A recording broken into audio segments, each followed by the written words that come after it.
ചാവക്കാട് കോൺഗ്രസ് പ്രവർത്തകന്റെ കൊലപാതകവുമായി ബന്ധപ്പെട്ട് ഗൂഢാലോചന നടത്തിയവരെ സംരക്ഷിക്കുന്നത് മന്ത്രി CN ബാലകൃഷ്ണനാണെന്ന ആരോപണവുമായി ബന്ധുക്കൾ രംഗത്ത്. വീട്ടുകാരുടെ എതിർപ്പിനെ തുടർന്ന് CN ബാലകൃഷ്ണന് ഹനീഫയുടെ ഭവനം സന്ദർശനം ഒഴിവാക്കേണ്ടി വന്നു.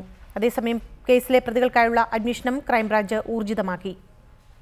ഹനീഫയുടെ കൊലപാതകം നടത്തിയവരെ സംരക്ഷിക്കുന്നത് മന്ത്രി CN ബാലകൃഷ്ണനാണെന്ന ഗുരുതര ആരോപണമാണ് കുടുംബാംഗങ്ങൾ ഉന്നയിക്കുന്നത്. കൊലപാതകത്തിന് പിന്തുണ നൽകിയ ശേഷം അനുശോചനം രേഖപ്പെടുത്താനെത്തുന്നതിൽ അർത്ഥമില്ലെന്ന് ഹനീഫയുടെ സഹോദരൻ ഉമ്മർ പറഞ്ഞു.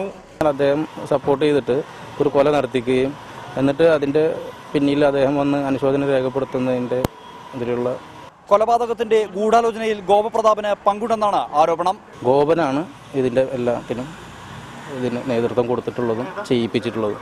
അങ്ങനെ ഗോപ്രതാപന് ഇവർ ഓടിയപ്പോൾ അവരെ പോയി തീർക്കടാന്ന് പറഞ്ഞിട്ടാണ് ഇവരെ പിന്നിൽ വന്നിട്ടുള്ളത്. ചാവക്കാട് CIയുടെ അന്വേഷണത്തിൽ തങ്ങൾക്ക് അതൃപ്തിയുണ്ട്.